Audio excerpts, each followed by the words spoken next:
الله وبركاته. ازيكم يا جماعه؟ عاملين ايه؟ كل سنه وانتم طيبين. قبل ما نبتدي كده في اي حاجه نصلي على الرسول الاول عليه الصلاه والسلام. الناس طبعا بتتكلم على موضوع الموسم بتاع الارانب بيبتدي امتى في الشتاء بالنسبه للسلالات والكلام ده. الموسم يا جماعه بيبتدي من شهر 9 ان شاء الله. الناس بتبتدي تحجز من دلوقتي مثلا، او في ناس بتشتري من شهر 9 عادي، من شهر 8 في اواخر 8 كده لما يكون الحر خف شويه. تبتدي تشتغل تاني في مشوار الارنب ديت. بالنسبه للناس اللي هم الجداد بيستصعبوا الصيف شويه، فبيقولوا نبتدوا في الشتاء. هو ده الموسم بتاع الارانب اللي هو بيبتدي في الشتاء ان شاء الله. طبعا احنا هنتكلم على السلالات وعلى وزن السلاله، المفروض تبقى قد ايه مثلا على عمر 5 شهور عشان اعرف اشتغل بيها. اشتغل بنوع سلاله ايه، الكلام ده كله. وفي ناس برضو بتتكلم بتقول لك الارانب اللي عمر 5 شهور دي غاليه شويه، فاحنا نيجي نشتروها مثلا على عمر 5 شهور بتبقى غاليه علينا. في تاني برضو في فكره حلوه برضو ممكن نشتغل بيها في الشهرين دولت بالنسبه للارنب، للناس اللي هي خايفه من الشتاء وخايفه من الصيف، معلش، اللي هي تشتري ارنب في الصيف والكلام من ده يموت مين عشان لسه ما عندهاش خبره والكلام من ده. فهي بتقول انا منوت في اول الموسم اللي هو الشتاء عشان يجي لي خبره في تربيه الارانب والكلام من ده. بيقول ايه لما يجي عليها الصيف نبقى ايه، فهمت الارنب وفهمت القصه دي بحالها. هو الارنب والله تربيته كويسه وتربيته سهله، بس عايز اللي يفهمه بس مش اكتر. فاحنا ممكن نتكلم في نقطه برضو بالنسبه للسلاله، ان انت ممكن تاخد سلاله صغيره زي دي كده. احنا مثلا عندنا الشغل ده اللهم صل على سيدنا محمد، دي كل شغل كده طالع اللي هو الموسم بتاع شهر 9 ده. الارانب ده السلالات اللي انا بوريها لكم دلوقتي طالعه لموسم شهر 9، في منها محجوز وفي مش محجوز، وبتطلع بالعمر دي كده في الوقت ده. بتاخد مثلا من دلوقتي لمده شهرين على ما تقوم متلقح، قدامها شهرين مثلا علشان تلقح، او شهرين ونص وتلقح. طب انت في فكره حلوه ان انت ممكن تاخد ارنب رخيص، ممكن تاخد ارنب ما تخافش منه، ما تخافش عليه من الحر، اللي هو الارنب في العمر ده يا جماعه. الارنب ده مثلا عمره 65 يوم، ده كده عمر 65 يوم، بس كلك مش اعمار واحده، في عمر 65 يوم وفي عمر 55 يوم لسه في الارانب ده. في ديت ممكن انت تبتدي بقى المشروع. ارنب ما يستحملش، ماشي، ما ارنب اللهم صل على سيدنا محمد يستحمل معاك الصيف يعدي لانه حجمه صغير. الارنب ده حجمه لسه صغير، عمره 60 يوم، عمره 65 يوم بالكتير. الارنب ده لما يقعد عندك مثلا من شهرين لشهرين ونص على ما يقوم يلقح، الارنب دي مش هتخاف منه ولا تقلق منه من ناحيه الصيف، يستحمل معاك درجه الحراره. لان الارنب ده ولا هو عش ولا بيرضع ولا وزنه تقيل مثلا الحر يبهدله، لا، ارنب لسه صغير، سعره مناسب ليك، اللي انت ممكن تشتريه على عمر اللي هو عمر 60 يوم او عمر 65 يوم، تشتريه يقعد معاك مثلا الشهرين او الشهرين ونص على ما الجو يطري، تكون الام دي حضرت للتلقيح على طول مباشره، تخش تلقح بيها تبقى حنينه معاك. دي بالنسبه لايه، للناس اللي هم كانوا بيتكلموني وبيقولوا لي السلاله غاليه والسلاله مش غاليه، واحنا عايزين نبتدي المشروع، والمشروع ديت ايه مشكلته اللي السلاله بتاعته ايه غاليه. فانا بقول لك على الفكره ده، انا بطلع، يعني انا واحد من الناس بطلع شغل كتير اللي هو عمر شهرين زي دي كده. بسم الله ما شاء الله، الارنب شعرته قصيره، الارنب شعرته ناعمه، ظهر محمل، ارنب عريض من ورا، وزنه بيبقى على عمر 5 شهور بيبقى 3 كيلو ونص مستريح. يدخل معاك على الموسم بتاعك اللي هو شهر 9 تلقحه، ما تبقاش قلقان منه في اي حاجه، لانك انت زي ما انت شفت كده انت خدته صغير زي كده، خلاص مش هيأثر معاك الحر، مش هيأثر معاك، لانه ما علوش، هو بياكل وجبته البسيطه وبتحط له الصبح بدري وبتحط له وجبه المغرب. الكلام ده ما يأثرش معاه، لانه زي ما انا قلت لكم ولا بيرضع ولا عشار ولا كلام من ده. يقوم الارنب يكبر معاك على عمر 5 شهور، يكون الجو ايه الشتاء دخل عليك، الارنب يلقح معاك ويبقى 100 100. عندنا ارانب زي كده بسم الله ما شاء الله، اوريكم برضه عندنا حاجات زي كده ايه. طبعا الناس بتتكلم عن نوع، والله يا جماعه يعني بما يرضي الله، بما يرضي الله ورسوله، ما تمشيش ورا النوع. اصل النوع دي كلها مسميات. الناس اللي مش عايز تفهموا في الارنب وبيقول لك لسه لغايه دلوقتي عمالين يناحوا في نفسهم ويناحوا في اللي حوالينهم، ويقول لك انا عايز شنشله، انا عايز هاي بلاس، انا عايز بابي، انا عايز كل الكلام ده. يعني البني ادم اللي ماشي ورا الكلام ده مش هيحقق اي حاجه في الارانب خالص، مش هيعمل اي حاجه. ليه؟ لان الارنب دلوقتي مفيش حاجه اسمها بابيون، كلها هجيني، كلها هجيني. وفي ام بيضه زي ده اهي ممكن تلقح من ذكر تجيب لك منه بابيون، هو مش بابيون اللي لقحها وهي مش بابيون، يجيبوا لك بابيون. ممكن تجيب لك ارنب اسكندريه ماشي. ممكن يجيب لك ارنب شنشله زي دي كده، ممكن يجيب لك ارنب زي دي كده هيجينا ابيض. فاهم ازاي؟ هي القصه مش قصه ايه، مش قصه الوان، القصه قصه صفه للام. تعالى كده معايا يا ابو معتز، اللهم صل على سيدنا محمد. دي مثلا حاجات اصغر شويه اهي، دي حاجات كده صغيره شويه، عمر 55 يوم. ماشي. سيارات برضه. دي كله يا جماعه لشهر 9. تعالى كده يا ابو معتز معايا. في حاجات زي اللي بيديكي دي، بس ديت ايه يعني، كل ما تكبر تقلب على اسكندريه شويه، درجه السواد ده. في حاجات اللون دي مثلا، هيقول لك اللون دي، الناس دي هتقول لي ايه اللون دي؟ نوعه ايه دي؟ هنقول لك والله ما ولا ليه نوع ولا ليه اي حاجه، ارنب هجين، بس ارنب في صفه 10/10. صفه يجيب لك الارنب 2 كيلو على 60 يوم، في صفه خصوبه عند الام، في صفه رضاعه، تحويل، مناعه. ماشي. مفيش حاجه اسمها جرب. احنا في الحر اهو، قد يطلع لي ارنب من الارانب دي كده فيها جرب؟ مفيش بفضل الله. بسبب ايه؟ مناعه الارنب يا جماعه. عندنا مناعه، المناعه مظبط ليه؟ من القطيع اللي عندي قطيع محسن كويس، حاجه زي العسل، حلويات بسم الله ما شاء الله. ارانب اهي، شوف اللون دي، ناس تقول لك شنشله وناس تقول لك بدوتش ولا ايه. هنقول لك دي ارنب انا محسنه عندي. ارنب الام بتوصل فيه 4 كيلو ونص و5 كيلو وهي شغاله. ام بتوصل على عمر التلقيح 3 كيلو ونص مستريحه. مناعه، خصوبه. ماشي. رضاعه في الصيف، خصوبه في الصيف، رضاعه، تحويل، مفيش اي مشكله عندنا بفضل الله من ان احنا نقول ده، لان انا زي ما بقول لكم محسن السلاله اللي عندي، سلاله بسم الله ما شاء الله عليها. دي كل دي يا جماعه الشغل دي كله ان شاء الله طالع في شهر 9. شهر 9 امهات، دي امهات. تعالى كده معايا ابو معتز ثواني. في حاجات كده حلويات زي دي برضه اهي، الله اكبر. تعالى انت كده يلا. ماشي. حاجات بيضة اهي، الله اكبر بسم الله ما شاء الله. الناس هتقول لك دي اسكندريه ولا في اللاين. ماشي. الناس اسكندريه ايه، اللهم صل على سيدنا محمد. الناس هتقول لك ديت في اللاين ولا هاي بلاس ولا هجيني. اقول لك الارنب دي انا محسنها، انا مطلع دي سلالتي خاصه بيا. محدش يقول لي الارنب ديت ايه. الارنب دي سلاله من عندنا احنا اللي عاملينها. سلاله تجيب لك تحويل 5 كيلو. مفيش حاجه اسمها كرش، مفيش ارنب فيه كرش، مفيش ارنب. بص صور ابو معتز كده، الكاميرا جايبه الحاجه دي معايا. جايبها. بص مفيش حاجه اسمها كرش، مفيش حاجه اسمها كرش.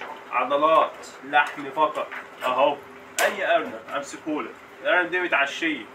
الارنب ده بصور بالليل بعد ما عشينا وبعد ما عملنا بيجي 4 ساعات، يعني الارنب واكل ولسه قدامه اكل كمان اهو. يعني الناس اللي يقول لك لا ده الارنب دي جعان اهو، علف اهو، علف اهو معتز، لسه الارنب قدامه اكل. يعني الارنب واكل وشبعان وقدامه بقيه الوجبه بتاعته. مفيش حاجه اسمها كرش. في ايه بقى؟ في عندنا ابو معتز. بص يا ابو معتز، صلى على النبي. بص شعره الارنب تلمع. ماشي. مفيش شعره طويله، واخد انت بالك؟ تمام. مفيش ارنب. الارنب خد بس كده، بس للناس المتابعين دول عايز تعرفوا حاجه. الشعره الطويله دي يبقى هيكل عظمي. اي شعره قصيره عند الارنب يبقى كتله عضليه. مفيش كرش يبقى الغذاء رايح فين؟ رايح للكتله العضليه بتاعته. طول ما في كرش في الارنب ابو معتز، الغذاء كله بيروح لمين؟ الكرش. بيروح للكرش. فبيقوم تلاقي ظهر الارنب مسلسل. الناس اللي بتربي ممكن يكون عندها الحاجه دي. لو ارنب عندك بكرش اول ما تمسك ظهره هتلاقيه مسلسل، مش هتلاقي الفخذ كده اللي هو الورك، مش هتلاقي فيه لحم، مش هتلاقي الكتاف من فوق كده تمسكها هتلاقي فيها لحم بسبب الكرش. لا بفضل الله سلالتنا اهي. انت حتى لو تجيبها كده ابو معتز، بص كده على الظهر بتاع الارنب. بص الارنب دي عمره 55 يوم. بص ظهره عامل ازاي ابو معتز، الكاميرا جايباه. بص الارنب لما بيقوس نفسه كده، بص عضله الظهر طالعه كتله كتله. لما اول ما انا لميته كده أيوة. بص كتله. دي برضه بسبب السلاله اللي عندنا. انا عندي سلاله الله اكبر عليها اهي. مفيش ارنب كله شعرته. احنا هنقوله في الصيف يعني المفروض الارنب يبقى شعرته كده متنحكشه وبتاعه. الارنب برضه شعرته بتلمع برضه علف مع سلاله. بس خد بالك بس من الحته دي، السلاله الاول. الغذاء مطلوب وكل حاجه، بس خد السلاله الاول. لان الفرخ الابيض مؤاخذة يعني يطلعوا من الارانب ويخشوا في الفراخ. الفرخ الابيض والفرخ البلدي حطهم مع بعض في مكان واحد واكلهم العليقه واحده، الفرخ الابيض بيكبر بسرعه، البلدي بتن صغير زي ما هو. دي بيوصل على عمر 30 يوم 2 كيلو، التاني بيوصل نص كيلو على 30 يوم. خدت بالك انت بالكلام دي؟ يعني فرق كيلو ونص. بسبب ايه؟ بسبب الجينات بتاعه الايه؟ الفرخ الابيض بتزيد بسرعه، جينات الفرخ البلدي متثبته على كده. فهنا احنا مظبطين جينات الارنب دي، جايبين ارنب تحول معانا بسرعه. هي دي القصه. خش بقى على الارنب دي. الارنب دي طبعا خايفه مني، يقولون انا بلعب في الارنب دي كلك ايه؟ كونك في بعض. بص يا عم ابو معتز، بص على الارنب. بسم الله ما شاء الله.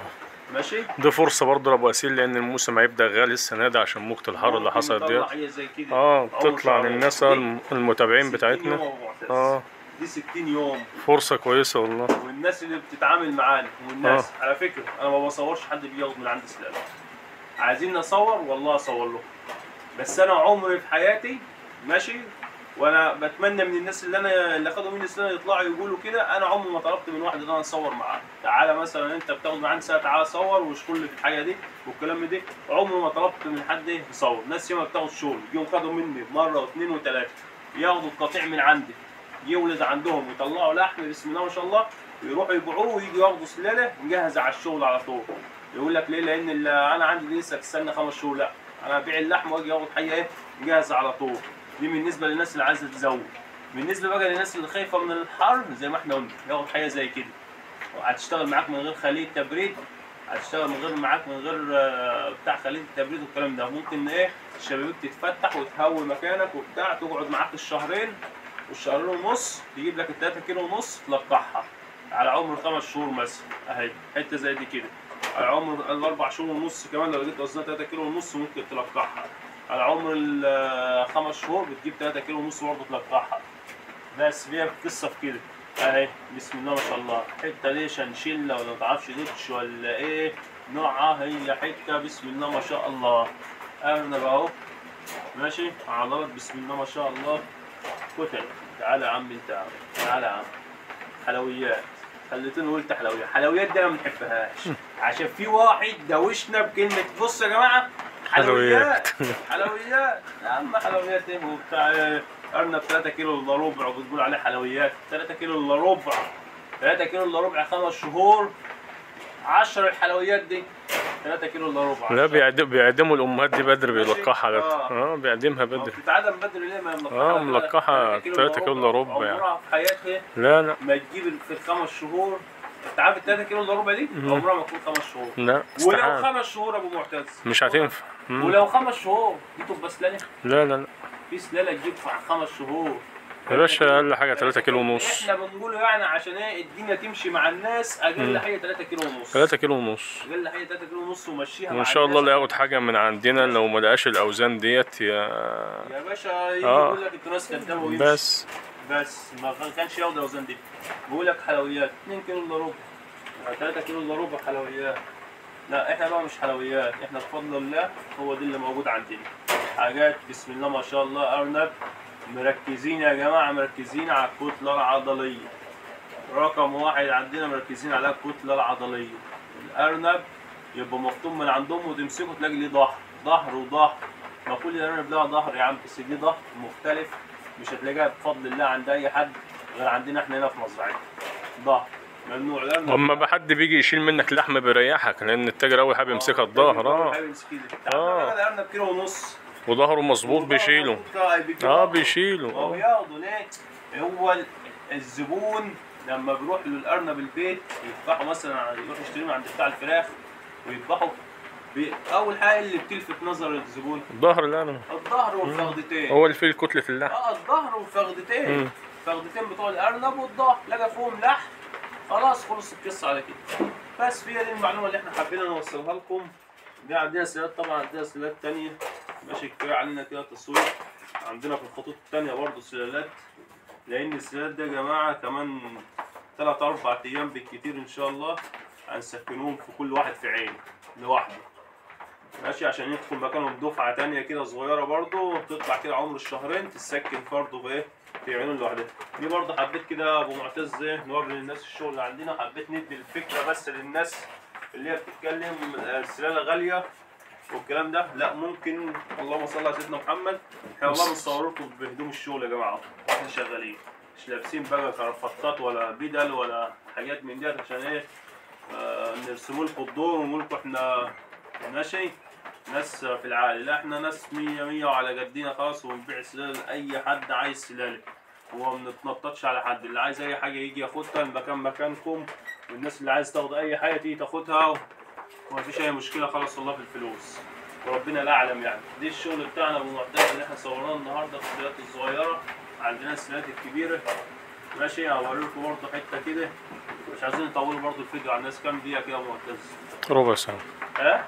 ربع ساعة. طبعا هعملهم في الفيديو الثاني ان شاء الله. ماشي. دي المعلومه اللي احنا حابين نقولها لكم بس على السلاله اللي هي ممكن تاخدها عمر شهرين. السلام عليكم ورحمه الله وبركاته.